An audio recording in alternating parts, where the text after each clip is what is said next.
A little wheelie guy. Wheelie guy. Alright. So I try not to be that close to the mic, which I still am, I believe.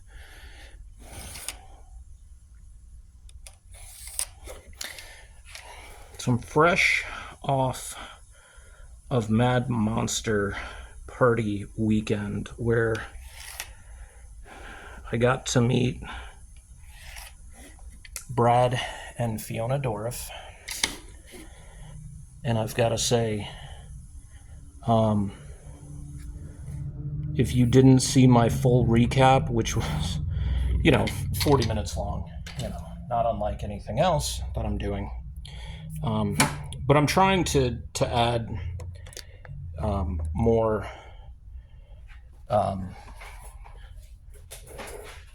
video editing to what I'm doing. So that video was my first attempt at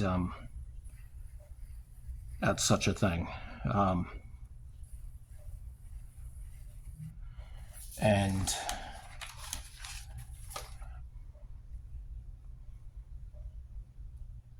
let's see here.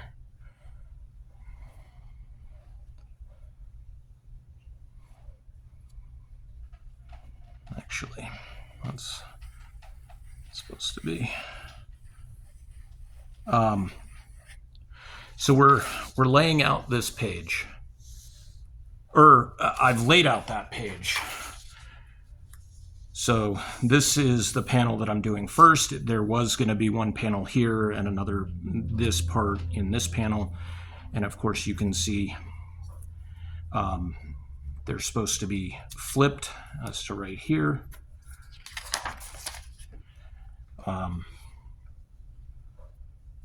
I do need to add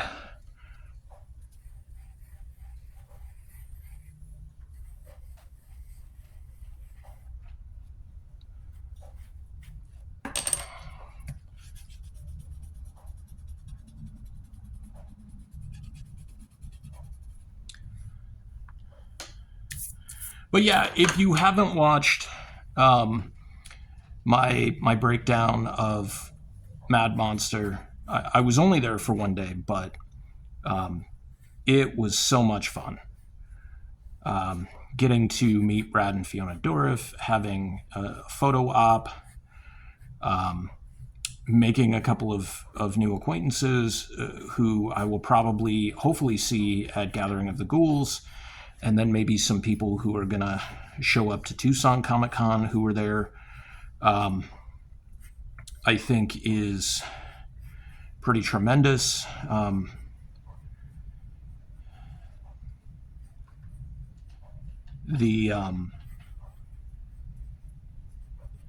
It went off really, really well. Like, I mean, there was a hitch or two on my part with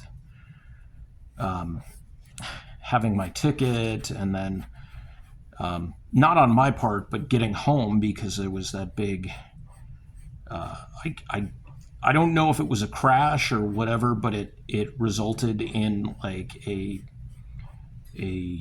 semi truck like catching on fire, because by the time finally passed by it close to 8 o'clock, it was pretty much just ash. And it's interesting because around like 4:30, 5 o'clock ish,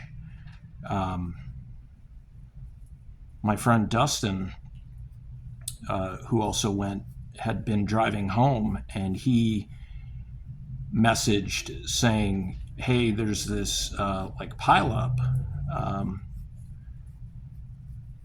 that's going on like right near Pinnacle Peak, or Picacho Peak, I should say. And so like I left around 6, and so by the time I got to that area, it was probably like maybe 7, because I got home around 8, or got home around 9. And so it should have taken roughly 2 hours, right, to get home from where I was. But the accident and the detour, and it wasn't really a detour. It was just, traffic slowed down to a crawl. Added about an hour, 45 minutes to an hour to the commute, which was okay. I mean, I'd rather get home safely than, try to do something dumb like, blaze across the 10 and then try to get on like an access road or a frontage road or something like that. There were people doing that, and there were other people who I talked to afterwards who said that they got off the 10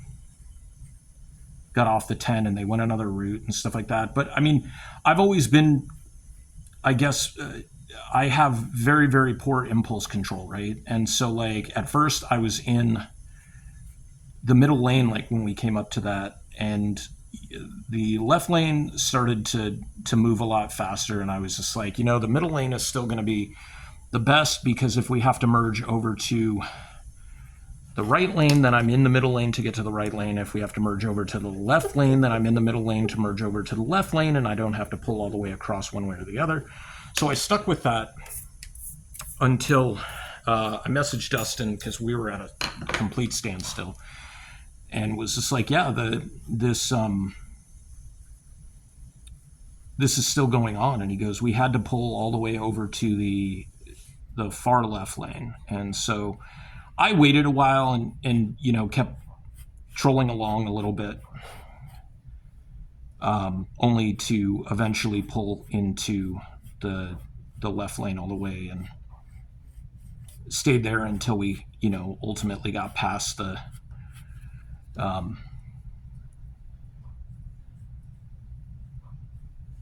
pile up. And yeah, it was like, just the framework of the trailer, and it was, smoldering ash kind of thing. I don't know what happened. I haven't like looked it up or anything. I mean, ultimately it doesn't matter.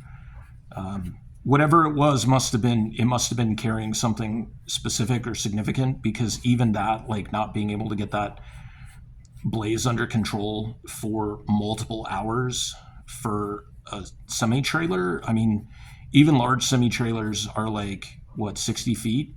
You wouldn't think that was the case, except you never know what it was carrying. That might have been, combustible or obviously extremely flammable. So it's just one of those crazy things. Got to remember to make Apple Pied Piper's nose super swollen.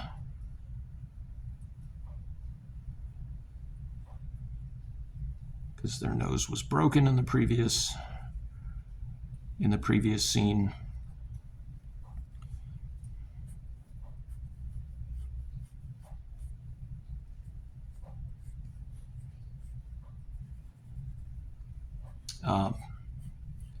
Yeah, but I mean, I gave copies of my book to Kane Hodder and to Fiona Dourif, both of whom said they would read it.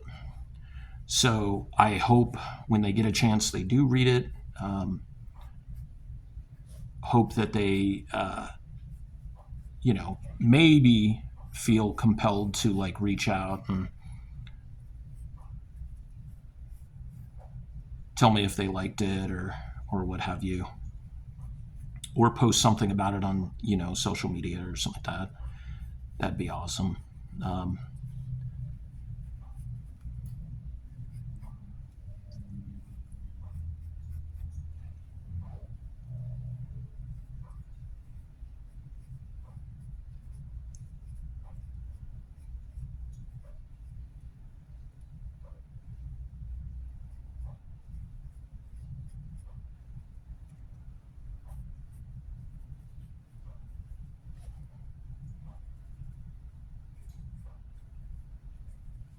I think it's my dishwasher that's making a weird noise. May just be something in there that's getting hit with the water spray or something like that.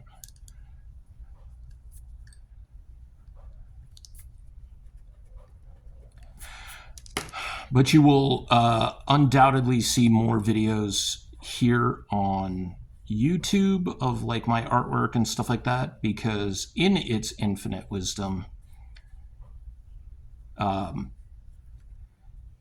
Instagram has decided that you now have to have at least 1,000 followers to do any live content. I've gotten a warning twice in the last 2 days, just saying that there's a new protocol coming soon that will limit, and here's the thing, man, like, they're already doing everything they can to limit engagement by, changing the algorithm and making the algorithm show you stuff you don't want to see. Like, dude, I keep seeing these posts of, and I think I clicked on one like months ago, right? Of people, the weird troll thing where people are like, no one's engaging with me about my art, and it's the same fucking 2 videos over and over again on the profile. And the videos have hundreds of thousands or tens of thousands of interactions and hundreds of comments, and it's just this weird thing, and it keeps happening on Threads as well. Like, it's super annoying that they're allowing and pushing essentially fake content like this. Because I literally looked at one, and it's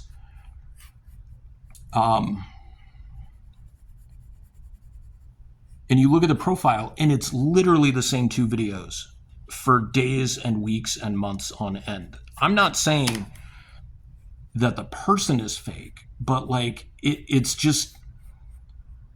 bullshit content, and it's reaching tens of thousands of people here, and here I am putting out, whether or not you like it or whether or not it's any good is beside the point, but putting out original stuff every single time. I'm not spamming things like that, and I can't get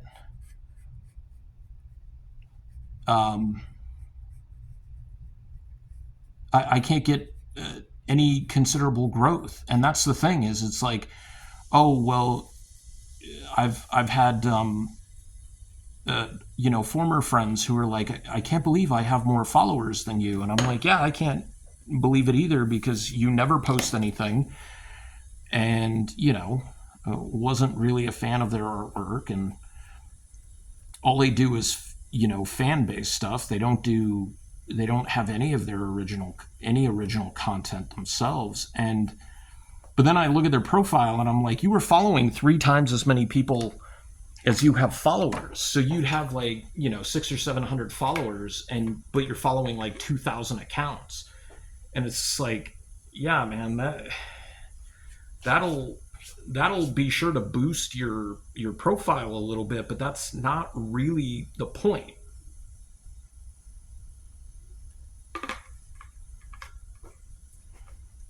It's that nobody has fully built a reliable social media program that allows for organic growth without you having to buy ads or already be a celebrity. And that's the thing. And that's why we have people thinking that they can just be the next, so-and-so. And it's like, I don't want to be the next anybody, man. I just want to write and draw comic books. Like, but I'm not getting anywhere social media wise with reactions and content and stuff like that, even though I'm putting out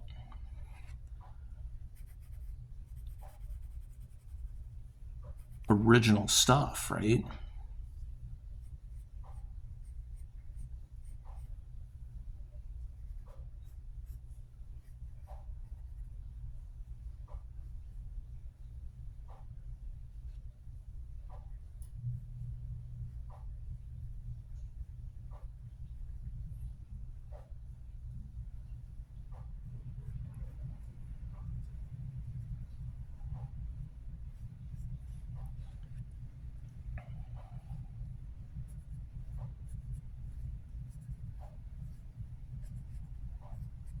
But I've also got my prints were put in order on Friday, the 11th.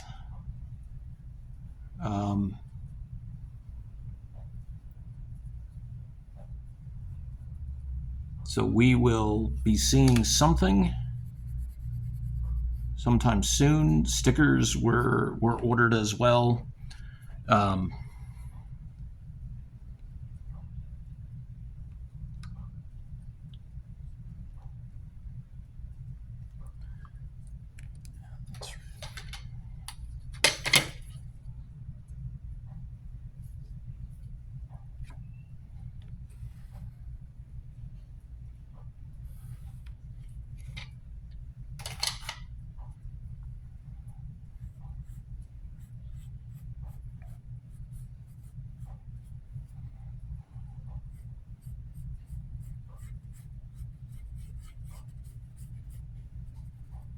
And then, well, this video will come out afterwards, but this weekend,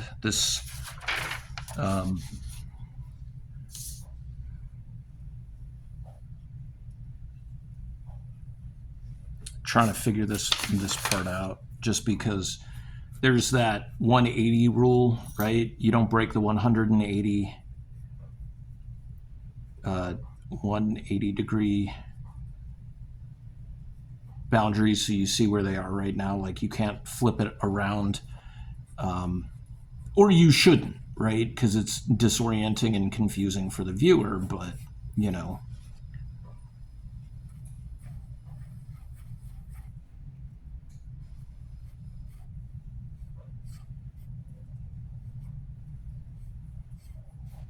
I think this will work. This is one of the reasons that you have your outline, and then you do your script. And then from your outline to your rough concept, of a story idea to your outline. And then that's one form of editing where you come up with more ideas. Then you do your script, where you can add and subtract ideas, like you put all of your ideas into your outline, and maybe it's just like you've got 20 steps in your outline, and when you get to the script, you're like, wow, we don't really need that part, or we do need that part, or this needs to be embellished like much more than it already is, and so I need to add more to it. And then you actually need to, like, let me see if I can actually pull back a little bit. Yeah, there we go. You want to,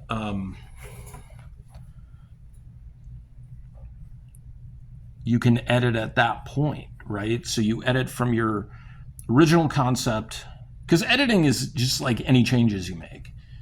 Improvements, subtractions, additions.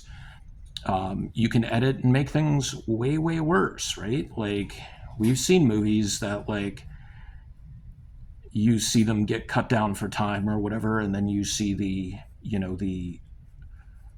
original vision of it that's maybe like 10 minutes longer, but it's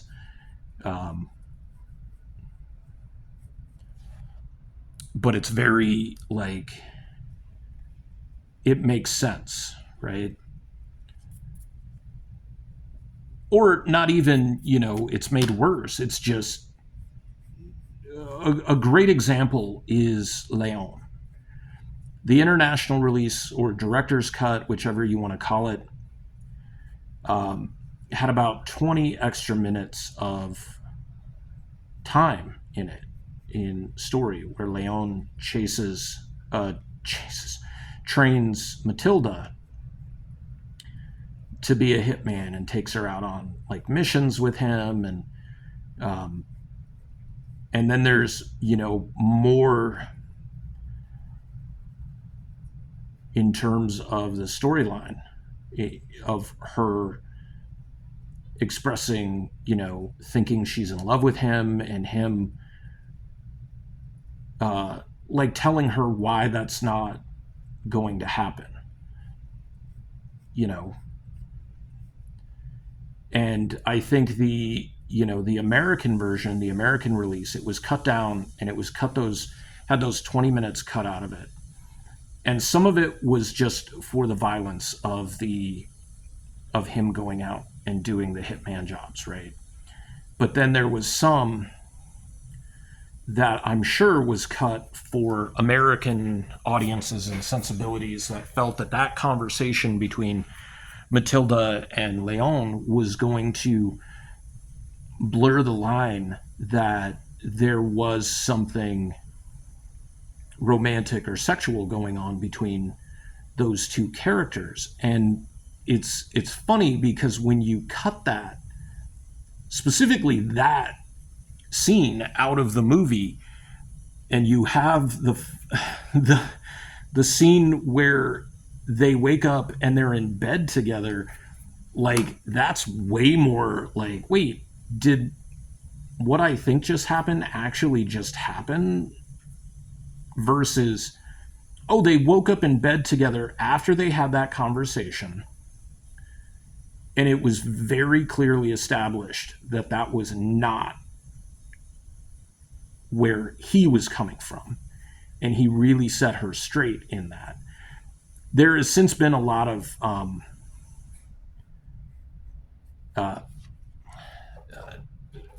talk about how Jean Reno, tried to portray the character as being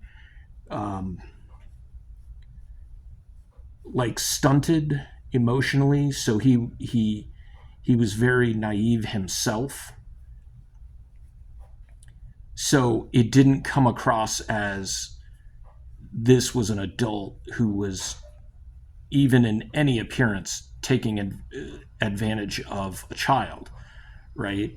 It was, his portrayal of Leon was supposed to be more of like, I want to help this kid, get revenge and justice, and be kind of more of a parental figure to her. And I don't know if that came across to a specific demographic of viewers, but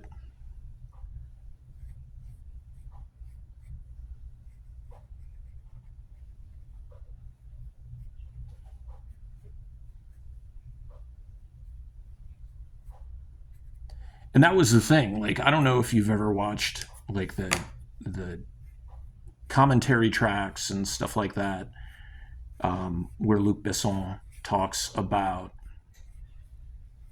how Europe is way different than the United States and how relationships are way different in Europe. I'm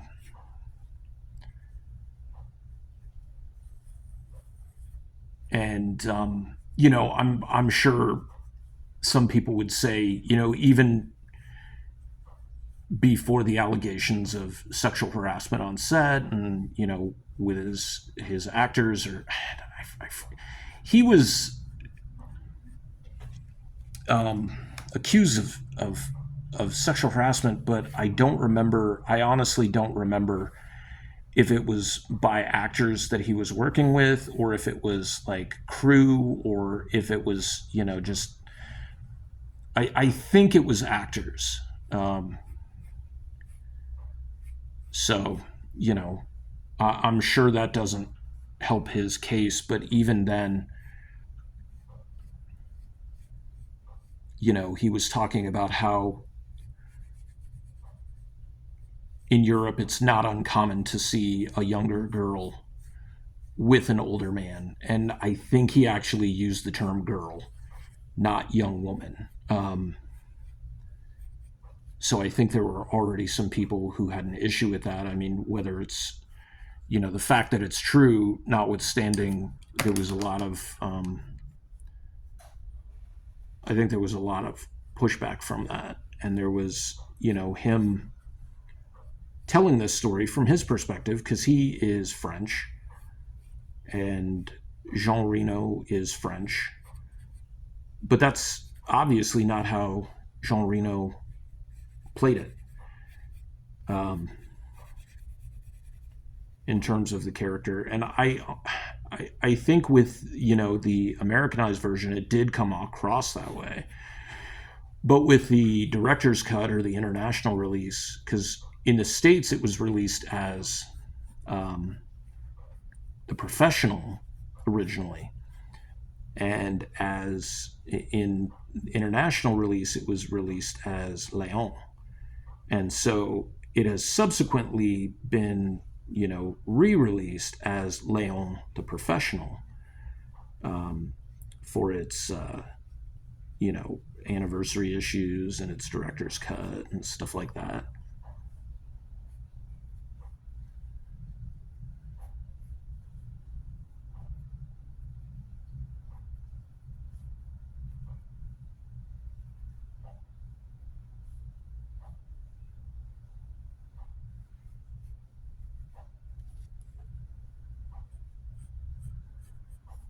But I'm really excited about upcoming shows. Tucson Comic Con, tabling at my first horror show at Gathering of the Ghouls, getting to meet Christina Lease and Alex Vincent and have, my Chucky doll signed a few more times, and my Child's Play 2 comic signed by Alex Vincent and Christina Lease as well, so that I can... Oh, that's what that was. That was the line in her tooth, or the space between the teeth.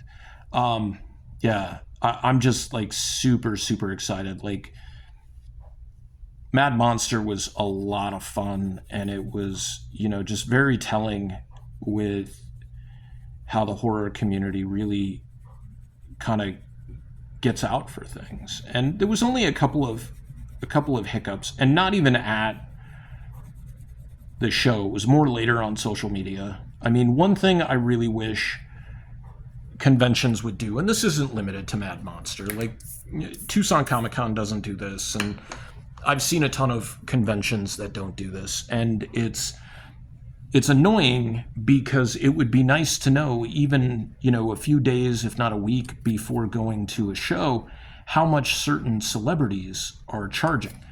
Now, knowing what artists are going to charge for commissions and stuff is because you never know what they're going to charge. Maybe their rates have changed dramatically in the last couple of days, but celebrities tend to have the same, rates across the board. They might be a little cheaper in a little more affordable, I should say, in certain regions and markets and stuff like that. Some artists will change their pricing as well a little bit in certain markets so that they can make more of a profit. But it's just interesting that conventions still don't have a grasp on, like, how much is this person going to charge for autographs, so that I know that I have to have this much money to go. And it's, I don't know. I just think it's important that this be something that's taken a little more seriously at times.